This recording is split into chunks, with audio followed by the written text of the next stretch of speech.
Well, thank you for joining us at this fireside chat today. We're really excited to have with us Bill Wimberley. He's the head of business development at Wingcopter. Bill, before we really jump into our discussion today about some of the public relations considerations around drones, we heard you guys have a really cool announcement, some game-changing news for Wingcopter. So why don't you give us a quick intro on who you are and tell us a little bit about that news? Yeah, thanks, Matt. Like you said, I'm head of business development for the company, which means I'm involved with partners and strategic companies around the world, and also some of the major corporations that are in logistics and move product around. We had a really fantastic announcement on Tuesday, 2 years in the making. This has been a stealth development project for us. Kind of our flagship unmanned aviation system that we've been working on again for two years. And the idea was generated by the founders and then brought to reality on Tuesday. And that was an international announcement of that new aircraft, which we believe will revolutionize the ability to deliver products with a drone. And so we're super excited about it. What can you tell us a little bit more about the aircraft itself or the new drone? Where are you thinking, like, is there already a primary market kind of in the crosshairs as far as an initial rollout? So that's a good question. The market that it addresses directly is delivery. We on our website, you'll see that we save and improve lives, and that is really the heartbeat of the company, and the ability to provide a technology that is specifically designed to literally save and improve lives. And what I mean by that is we do a lot of medical delivery, and we do a lot of parcel and package delivery, and those things matter to people. And we love some of the humanitarian projects that we've done, but we're moving that very rapidly into large-scale commercial projects doing the same thing. So, the impact is really what we're after and was the genesis of the whole company. Well, I first of all, I love that you brought up some of the humanitarian aspects, because I think as we talk about drone delivery, that is one of the first areas that I think there could be tremendous impact.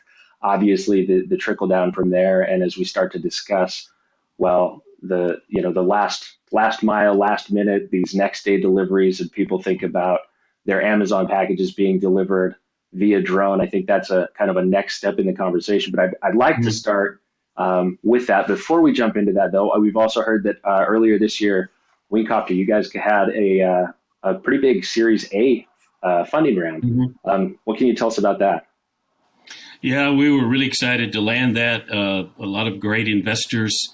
We have an investor out of Silicon Valley, and then a portfolio of international investors. So we've really received a lot of attention from investors, and we are moving into a Series B now that we will, really focus on this summer.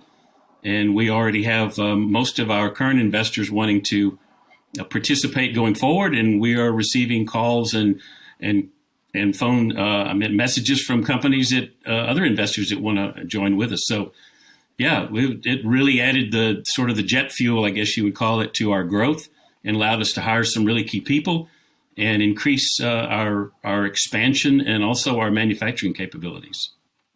That's great. Did you? I'm just curious, with the announcement of this big announcement you had last week with this new vehicle.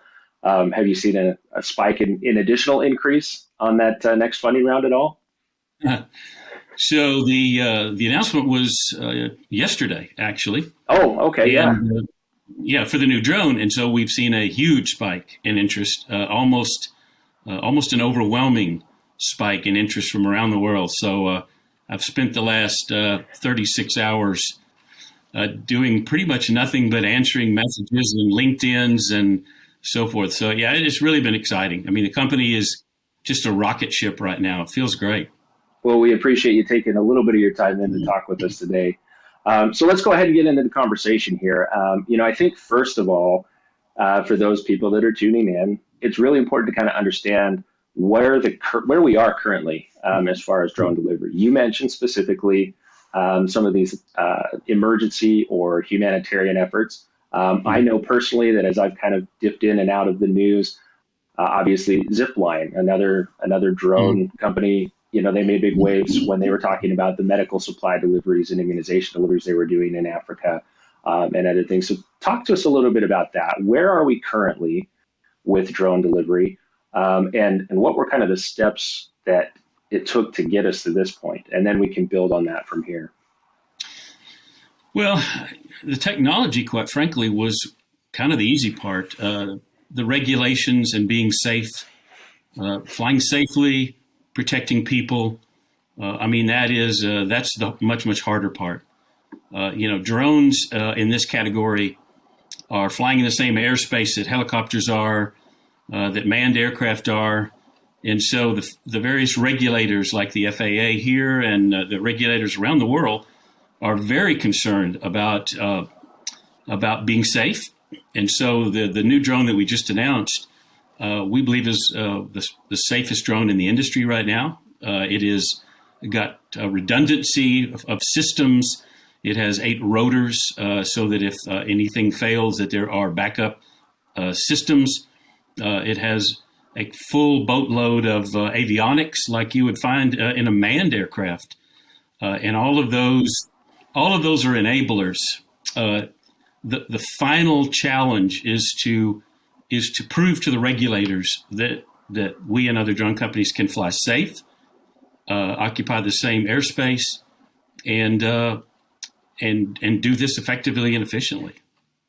It's interesting because when I think of where we're headed and kind of the next steps, it makes me think of a comment I saw about when railroad and the first cars were introduced, and safety regulators looked at those and were very concerned about the breakneck speeds at which those vehicles operated. And so, and as we look back at that now, they were concerned about speeds of 10 to 20 miles an hour, and that was considered outrageous and dangerous at the time.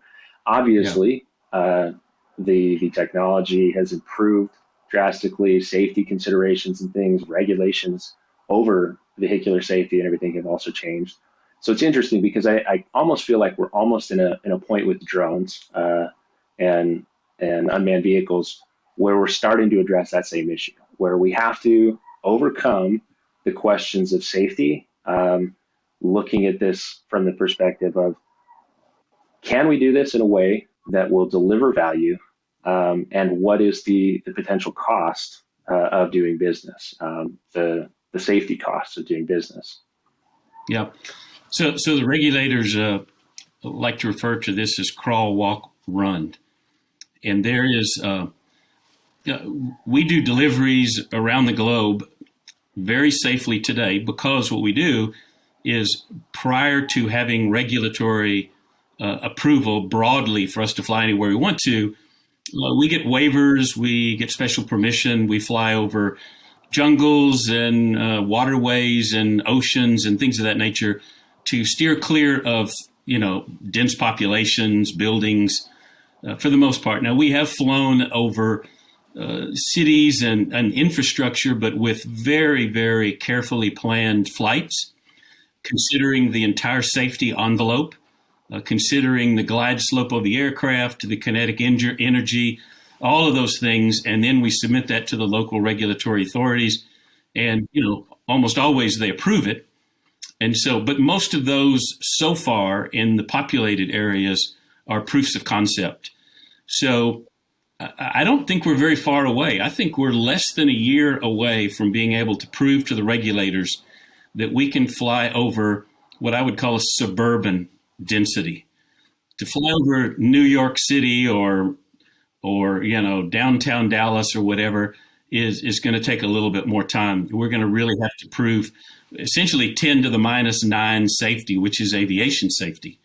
And we're not there yet to prove that, but we're getting there really quickly. Well, and it is interesting because I think, so let's talk first of all from kind of a more rural if we look at this from a more rural aspect, what are the primary, you mentioned some of the humanitarian emergencies. So what are the primary areas where you see this working? There's also the consideration, we hear people talk about pharmaceutical deserts, especially in rural parts of our country, the United States, and other countries where you have people that aren't able to go in to get prescriptions filled because they're 100 miles from the nearest pharmacy. So I think that there's obviously a conversation to be had about how we can improve that. And sometimes it's not even, life-saving pharmaceuticals. It's basic necessities, but that are also important to health and hygiene. Things like toothbrushes, toothpaste, deodorant, those types of things that would normally be picked up at a pharmacy or grocery store. Talk to me a little bit about the delivery of those types of things in rural, and then we can kind of step up to that next, the proofs of concept in suburban areas. So believe it or not, most of the world is rural. So if you take a look at, for example, we did a really fantastic project in Vanuatu in the Pacific Islands, and where we flew very critical vaccines over a mountaintop that normally would take 7 hours for a person to walk to the village from the local hospital. And we were able to do that in a matter of like 90 minutes.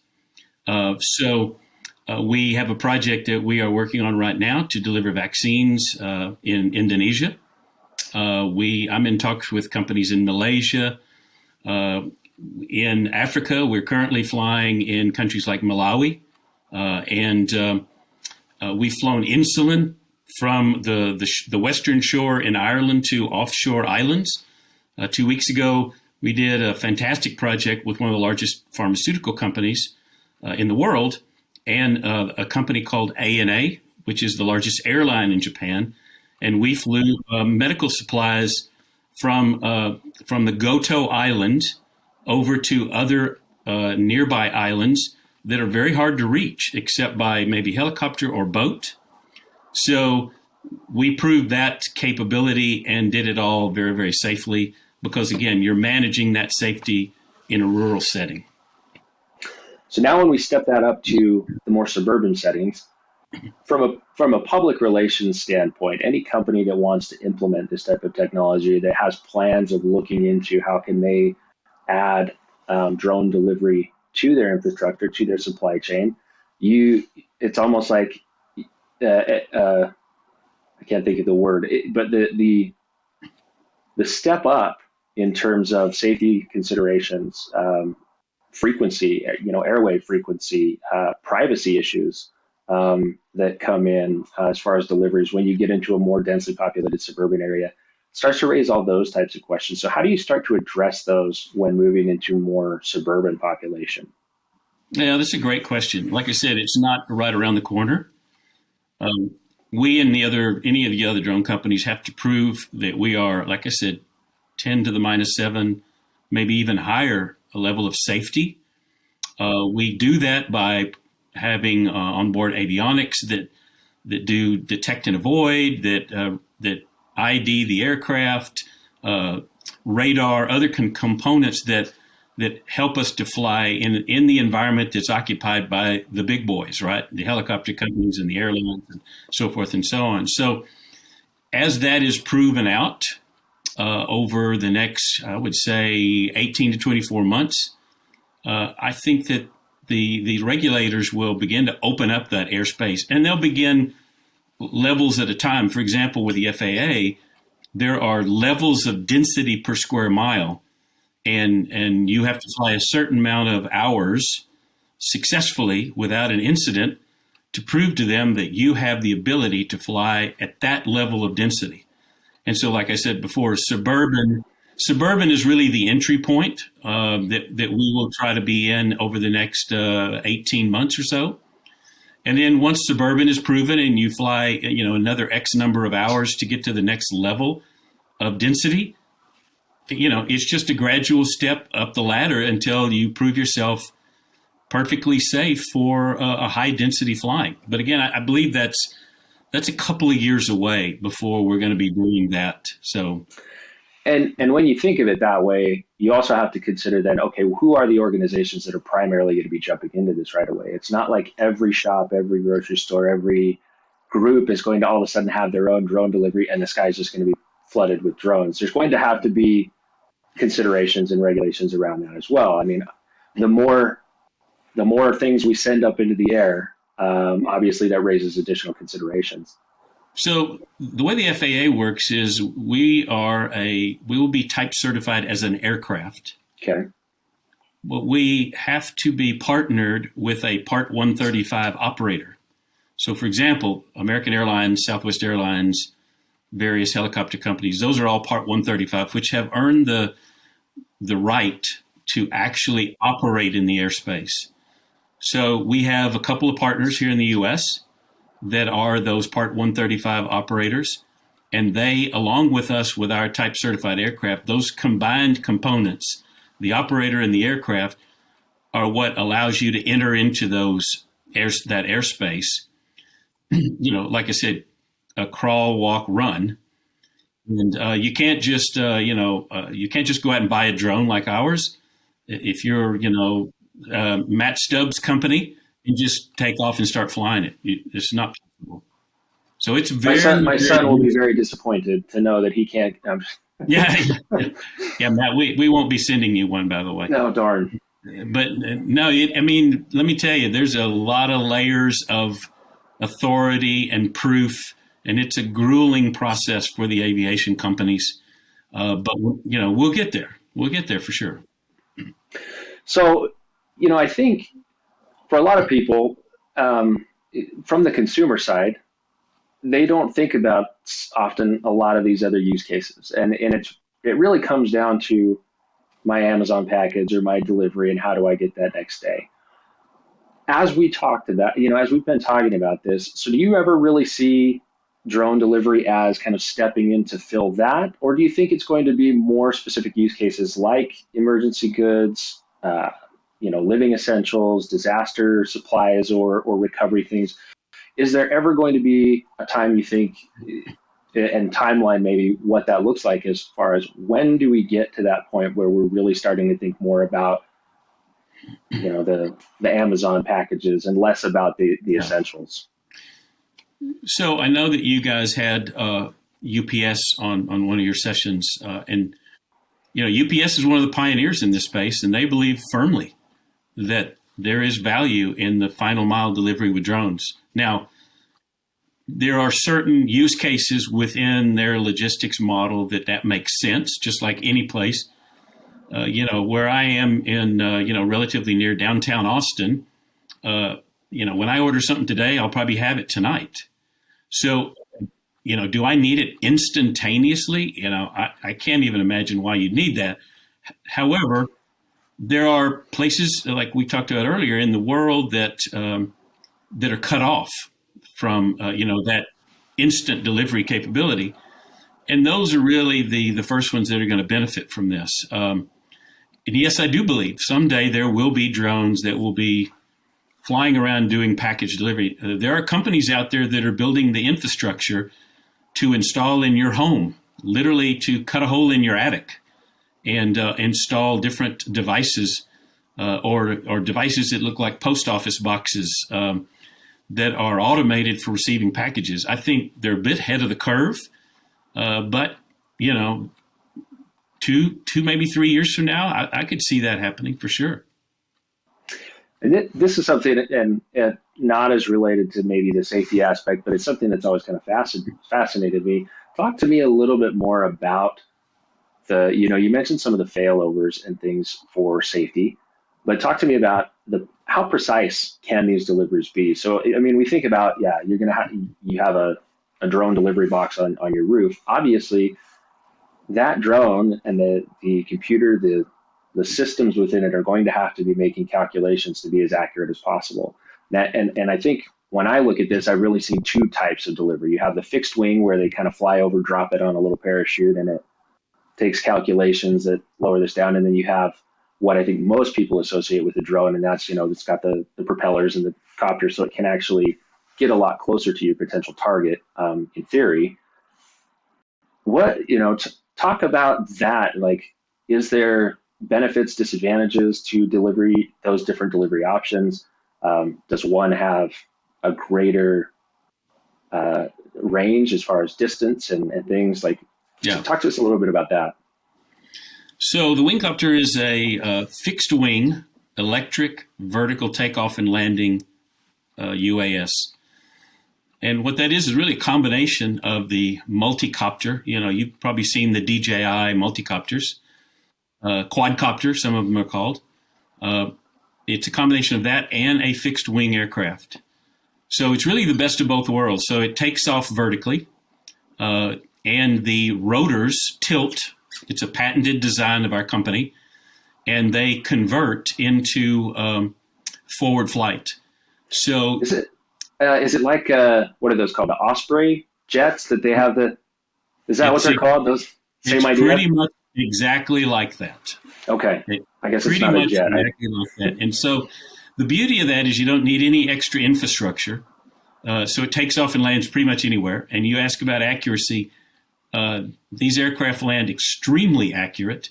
As a matter of fact, the new aircraft will have down-looking LiDAR system that will land it within a foot or two of the exact spot it's supposed to land, and maybe within inches. So they're connected to multiple GPS systems, so they're extremely accurate in the air, and so that problem has been solved. That's not really an issue. Our aircraft can both land where it's appropriate, but a safer option is for it to fly over and actually drop a package with a string. And one of the things we introduced on Tuesday or yesterday was the ability to carry 3 packages to 3 different locations, which is, as far as we know, there's no other drone in the world that can do that. So dropping packages and delivering packages has been pretty much solved. We've won contests in Africa for our accuracy and ability to do that. So that's not a big problem. So it really is more than of the infrastructure challenge and building infrastructure to accommodate the process. Our drone doesn't need any infrastructure at all.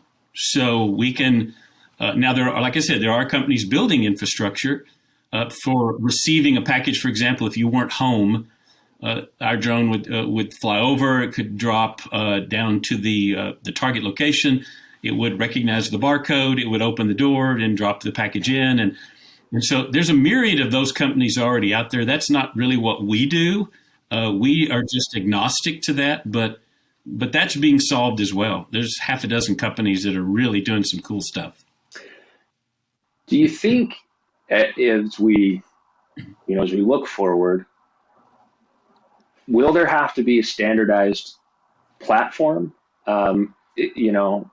We look at, our cell phones, and for a while it was everybody had their own charging cables, everybody had their own thing, and we started to realize the ubiquity of these devices made it really, really, one, wasteful to have all of these different things, but 2, it just didn't make sense to try and have everybody on different platforms, and you still have a little bit of that. So how do you see that kind of coming together in terms? Will there be this co-opetition? Will there have to be regulation put into place to start directing, that side of the discussion? Well, that's a good question. I'd like to believe that we are really setting a standard for that ourselves. So in order to be economically feasible for delivery, you need to be able to deliver multiple packages on the same flight.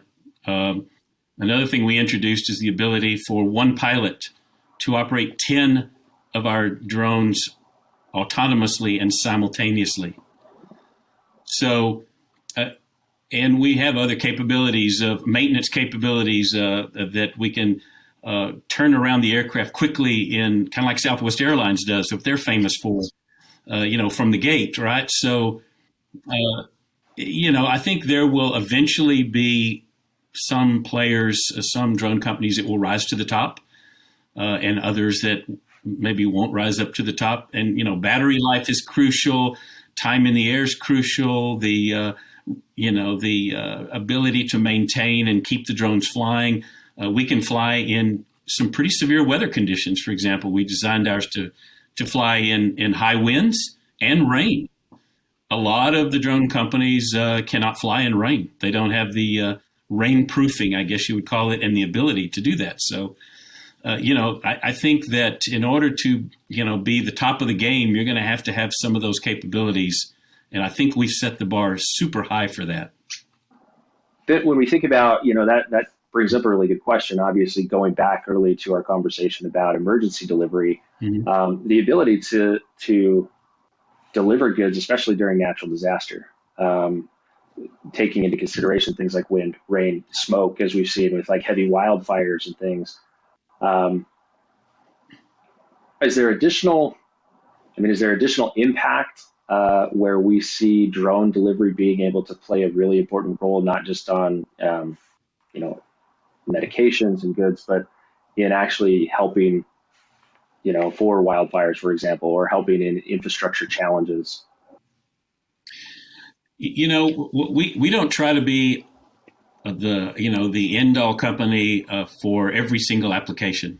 There are a lot of companies out there that have built kind of a utility drone that can be used for everything from firefighting to doing roof inspection to power line inspection. We've kind of taken the opposite approach. We've said we want to be the best in the world at delivering packages and cargo, and there's a variety of reasons for that we don't have time to go into, but we want to be famous in that particular area, and we have gotten to that point largely in a lot of parts of the world. So we want to just continue to innovate there. And so, when it comes to delivering things, if you're, in some kind of a storm or disaster, like you say, we've talked to several companies about how can we help them with that. We designed our aircraft to fly really fast, really far, and carry a very heavy payload. And so it naturally fits into those kinds of projects. But, there's certain things that we're not so good for. We're not so good for roof inspection or things that are very close quarters. We fly beyond visual line of sight, BVLOS. And a lot of the drones like DJI and others are more like a visual line of sight drones where the operator's standing nearby and can see them and control them with his hands. Ours is 100% autonomous. It flies completely by computer. Very cool. Well, one kind of final question that we'll wrap up here. And this actually, it kind of got me thinking about it. Obviously, we celebrated Earth Day not too long ago. There was lots of announcements about initiatives to clean up our supply chain. Obviously, there's a lot of potential in drones and unmanned vehicles and things to help with that aspect. We look at the current supply chain and the emissions. I think some reports put U.S. emissions, like 28% of U.S. emissions come from transportation, according to the EPA. So talk to us a little bit about the potential there. And a lot, we need to think about what are the trade-offs. Zero emission vehicle, but there's also emissions that go into the creation of things like the batteries and stuff. So I think there's a lot of potential there. What are your thoughts around that aspect of it? That's a great question, Matt. So we found that there's in addition to the places in the world that people are distanced from medical locations and hospitals and things, there's also the problem of congestion, just like you said. There are smart cities initiatives around the world. One of them we've talked to is Smart Dublin. They're one of the kind of the front runners in taking a look at this and realizing that their city is getting crowded with delivery trucks and emissions. And, we know what goes on in LA and downtown New York and places like that. So this is really another great advantage of drones, is be able to take some of those off the road. You're never going to get rid of all of them, but taking some of them off the road and, have electric delivery vehicles, have electric drones flying. And that will make a big difference. On the flip side of what you just said, we're doing everything possible in our factory in Germany to be as green as possible. That's why we've stuck with a electric aircraft as opposed to a hybrid or a gasoline powered one. There's advantages to those with the distance because there are a bit limitations with batteries, but we are really committed to the green movement, really committed to the taking care of the planet. and doing what we can to save and improve lives, like I said before. Well, that's awesome. Again, Bill, thank you so much today. What's next for Wingcopter? What should we be looking forward to or keeping our eyes out for from you guys? We're going to be announcing a lot of partners in the coming months. We'll for sure achieve our Series B in the summer or early fall. And our CEO already has us working on the design of a new aircraft that will even take this to the next level. And I know there's guys within our company that are looking at the next 2 or 3 levels of innovation. So we intend to be, one of the front runners in this market for a very long time. Well, we obviously look forward to seeing what you have, and we will, I'm sure, be there to cover it. So again, thank you so much, Bill. We really appreciate your time. And thank you to everybody who's been joining us to check in on this fireside. We encourage you to stick around. We've got a lot more great content on the way. Thanks so much. Thanks, Matt. Appreciate it, guys. Thank you.